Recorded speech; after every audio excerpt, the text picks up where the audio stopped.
My grandchild's birthday party was the first time I'd seen them in months.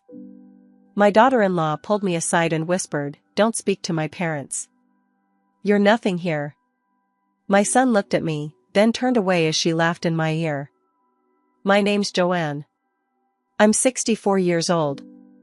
I live in Loveland, Colorado, about an hour from Boulder, where my son and his wife live. My son's name is Nathan. He used to be kind, warm, and close to me. We lost his dad when Nathan was 15.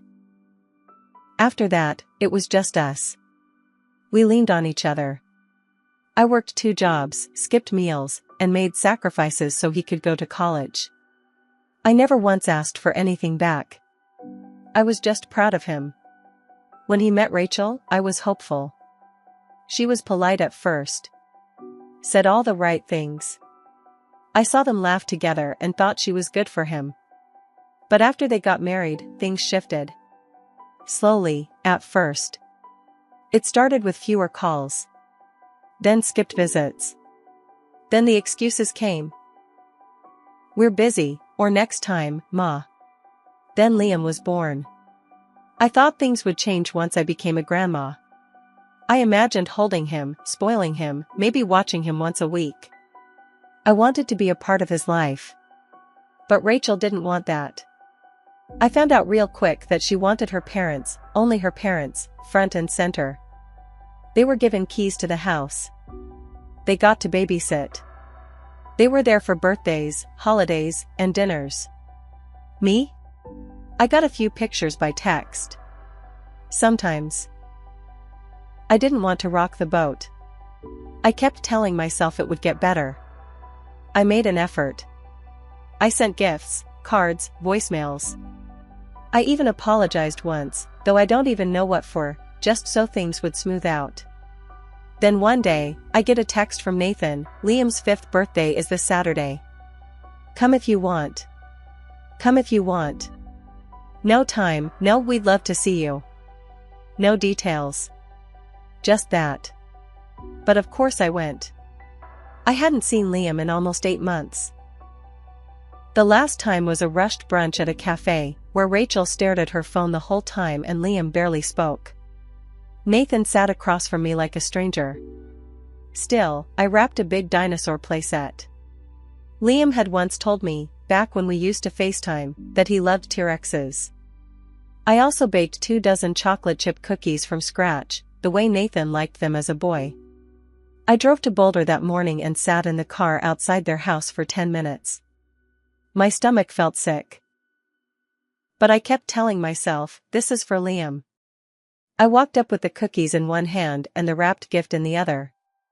There were balloons on the mailbox. Cars lined the street. I could already hear music and laughter from the backyard. I rang the bell, but no one answered, so I let myself in. The moment I stepped inside, I felt it. That coldness. Rachel's family was all there, her parents, her sister, some family friends I didn't recognize. They all greeted each other like it was a reunion. I was just standing there, holding gifts like the help. Then I saw him, Liam.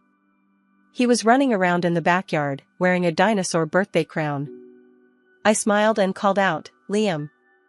He stopped, looked up at me. "Hi." Then turned and ran off. No hug. No smile.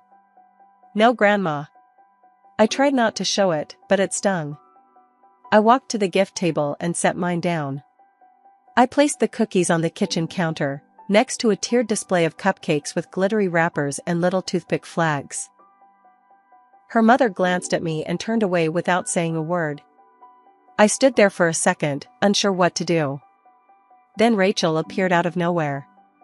"Can I talk to you for a second?" she asked, all fake sweet, with that tone people use when they're pretending. I followed her down the side of the house. Behind the garage. Out of earshot. She turned to me, crossed her arms, leaned in close, and said, "Don't speak to my parents. You're nothing here." I thought I misheard her. I blinked. "Excuse me?" "You heard me," she said, her smile sharpening. "Just, stay out of the way. This is our event." My grandson's birthday, I said slowly, trying not to shake. I have every right to be here. She leaned closer. Her perfume was too strong, like fake roses. This is our house, our friends, our family. You're just Nathan's mom. Don't embarrass yourself. I looked around the corner and saw Nathan. He was standing by the grill with a plate of food in his hands, watching us. Our eyes met. I waited for something. A signal. A gesture. He turned away. Rachel smiled and leaned in again. See, she whispered. Don't cause a scene. And then, she laughed. A soft, smug laugh, right into my ear. Like she'd won. I don't even remember walking back to the backyard. I just remember standing in the corner by the fence, trying not to cry in front of strangers. Trying to pretend I belonged there. I watched her parents hug Liam. I watched Nathan talk to her father, nodding like he respected him. No one talked to me. No one asked how I'd been. No one offered a chair. When it was time for gifts, Rachel made a big show of announcing who each one was from. This one's from Grandma and Grandpa Taylor. Oh, this one's from Aunt Carly. Even a kid's plastic truck got a shout-out. But my gift? She skipped it. Just moved right past it like it didn't exist. Later, I found the dinosaur playset sitting behind a stack of storage bins in the hallway. Still wrapped. My cookies hadn't been touched. Her cupcakes were the stars. I left without saying goodbye. No one noticed. Not even my son. I went home and cried. I sobbed into my pillow like a teenager. I'd never felt so disrespected, so unwanted. I wasn't angry that I was ignored. I was angry because I realized they wanted me to feel that way. Rachel wanted me invisible. She wanted me gone. Nathan was letting her do it. But I'm not going to let that be the end of the story. They think I'll stay quiet. They think I'll fade away. They don't know me at all. I gave myself a few days to cool down before doing anything. I didn't want to act out of emotion. I wanted to think. To plan. I kept asking myself the same question, why did my own son let this happen? And the answer kept punching me in the gut, because he chose to. Not once did Nathan defend me. Not when I was told I was nothing. Not when Rachel humiliated me. Not when our grandson looked right through me. I raised that boy. I gave him everything. And now I wasn't even worth a plate at the party? So I made a decision. I wasn't going to confront them, not yet. I'd been the outsider in their perfect little house. Now, I'd work from the outside. I started making calls. First to my old friend Tammy, who still lived near Rachel's parents. Tammy's brother used to work with Rachel's dad. She'd been to a few events over the years and always told me that family was all show. Those people only care about how things look, not how they are, she told me. Then she added, you know, I heard something a while ago. Don't know if it's true, but someone said Rachel's dad had some trouble with his old business partner. Something legal. That stuck with me. I didn't want to go digging through dirt like some villain, but after the way they treated me, I wasn't going to feel bad anymore. They declared war when she whispered in my ear that I was nothing. I went online, searched public court records in Boulder County. It took some time, but eventually I found it. Civil lawsuit. Fraud. Settled out of court. A real estate deal gone wrong. Rachel's dad had apparently misled someone about zoning laws. Then I remembered something else. Back during Rachel and Nathan's wedding, her dad kept bragging about some big investment property near Denver. Said it was future gold. He acted like he was royalty. What if he wasn't? I started digging. I looked up property records tied to his company. Found out that a few of them were in tax default. One even had multiple liens on it from contractors. It wasn't just a few bad deals. He was drowning in debt and hiding it. That's when the idea hit me. If Rachel's whole world was built on image, on power, what would happen if I quietly removed that mask? I didn't want to hurt Liam. I didn't want to burn the whole family down. But I wanted Rachel and Nathan to feel what they made me feel. Alone. Unwanted. Erased. I started small. I wrote a handwritten letter to Nathan. No drama. Just truth. You turned your back on your own mother while your wife humiliated me. I don't know if you remember who you used to be, but I do. I miss that boy. I don't know who this man is. No reply. Then I mailed a second letter. This one was for Rachel's parents. It included printed pages from the court filings. Just copies. No note. No threats. No return address. Just evidence. If they thought their secrets were safe, I wanted them to wonder who knew. I wanted them to squirm. A few days later, I got a call from a blocked number. I didn't answer. They didn't leave a message. Then the text started. From Nathan. Ma, did you send something to Rachel's dad? What the hell are you doing? This isn't okay. I didn't respond. Not right away. But I knew I had their attention now. A week later, Rachel showed up at my front door. Unannounced. She stood there in her perfect little jacket, holding her designer purse like a shield. You need to stop, she said.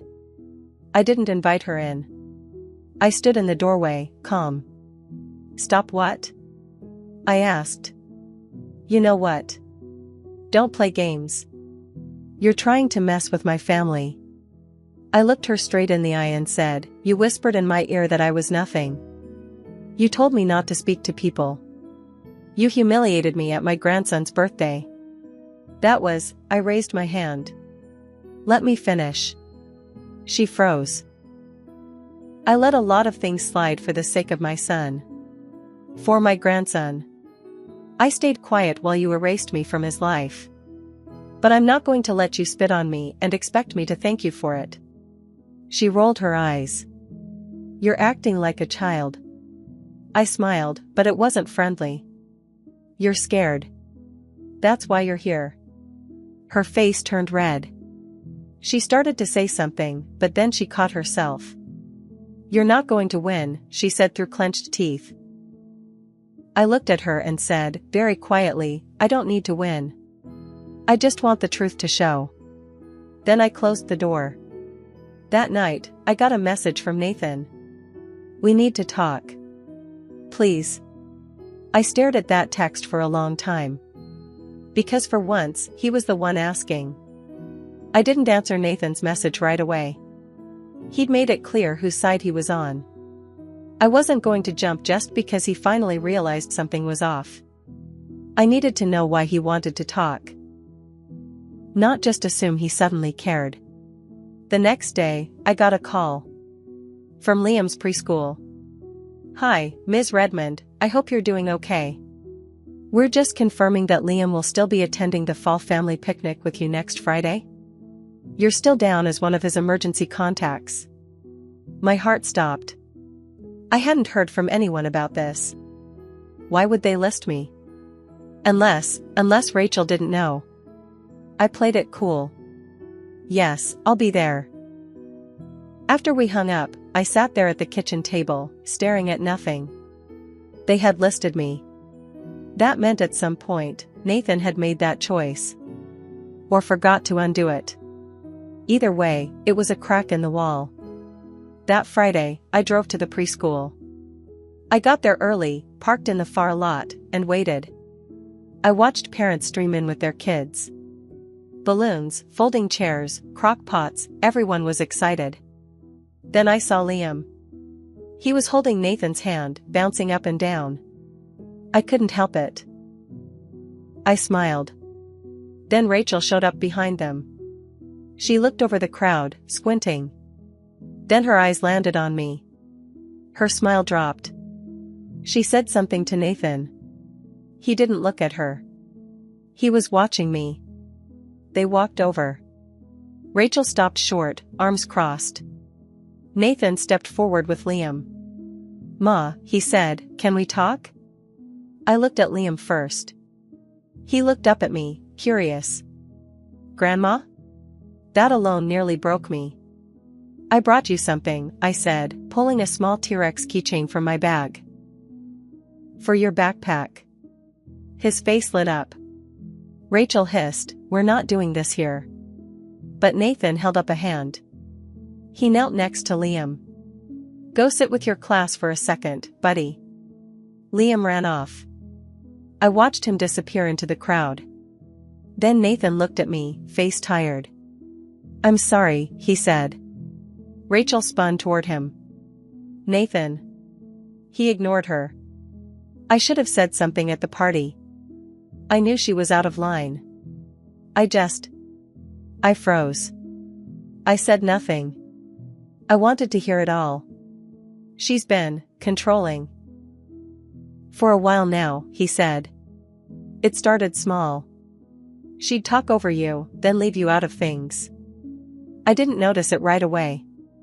But she knew what she was doing." Rachel stepped forward. "So now you're blaming me? After everything we've done for Liam? You told my mother she was nothing, Rachel. You said it to her face." Rachel's face turned pale. "She's exaggerating." "She's not," I said flatly. Nathan turned to me. "I miss you. I didn't think things would get this bad." I crossed my arms. "You didn't think at all." He winced. "You let your wife humiliate me at my grandson's party. You stood there and watched. Do you know how many nights I sat by the phone, hoping you'd call?" He nodded, eyes on the ground. Rachel snapped, "This is ridiculous. You're trying to make him feel guilty, and for what? Because you weren't the center of attention?" I stepped closer. "No, Rachel. I don't need attention. I needed respect. And you made sure I had none." She looked at Nathan, waiting for backup. He didn't give it. "I need to make this right," he said. "Liam deserves better." Rachel's face hardened. "So what now? You're going to just rewrite everything because your mommy's feelings are hurt?" That's when I knew. It wasn't just pride or power with her. It was control. She needed it like air. And Nathan was finally choking on it. After the picnic, Nathan asked if Liam could stay the night with me that weekend. He said Rachel wasn't thrilled, but he told her it wasn't a request, it was happening. It was the first time Liam stayed at my house. We played board games, baked cookies, watched movies. He asked me questions about his dad when he was little. He asked why we didn't see each other more. I told him, sometimes grown-ups forget how important family is. But we're going to fix that. He smiled. "I want to come back." That night, I cried again, but not from pain this time. It felt like something I lost had come back, even if just a piece of it. But of course, Rachel didn't let it go. The next morning, I woke up to an email from a lawyer. Rachel was trying to remove me from Liam's emergency contact list permanently. She'd filed paperwork to claim I was emotionally unstable and a negative presence in Liam's life. She had no idea I'd been preparing for this. I had the text messages, the voice recordings, the copies of court records. I had everything. And I wasn't going to just defend myself. I was going to expose everything. The moment I got that email from Rachel's lawyer, I knew the gloves were off. She was trying to erase me from Liam's life completely. Not just push me to the side, but wipe me out. What she didn't know was that I'd been documenting everything. Quietly. Carefully. I had recordings of her at my door, threatening me. I had her message to Nathan where she admitted to saying I was nothing. I had a signed witness statement from a neighbor who overheard her mocking me after the party. I'd saved every ignored birthday message I sent Liam, every one of her cold replies. And most importantly, I had the court records on her father's fraud case. The same records I anonymously sent to a local news tip line 2 days after the birthday party. That story aired last week. It started small. A 2-minute segment buried at the end of a local broadcast. Former developer under fire after court records resurface. They showed public documents. Talked about the shady real estate deals. Mentioned how contractors were never paid. How investors lost thousands. Rachel's dad tried to issue a statement, but it only made things worse. He sounded defensive. Shifty. Within 48 hours, one of his properties was vandalized. Someone spray-painted thief across the side of the building. By the end of the week, 2 banks froze his lines of credit. I didn't have to lift another finger. The damage took care of itself. Rachel lost it. She stormed into my driveway unannounced, again. This time, shaking with rage. You did this. You vindictive old witch. I stayed calm. I'd been waiting for this. All I did was share public records, I said. The truth doesn't care how it makes you look. Nathan came out behind her, holding Liam's backpack. He'd been watching her unravel for weeks. I could see it in his face, he wasn't shocked anymore. Just tired. She threatened legal action, he said. Tried to block you from seeing Liam. Even forged my signature on one of the filings. Rachel's mouth opened, but nothing came out. I checked the signature myself, he added. It wasn't mine. That was the final crack in her mask. Fine, she snapped, glaring at both of us. Take him.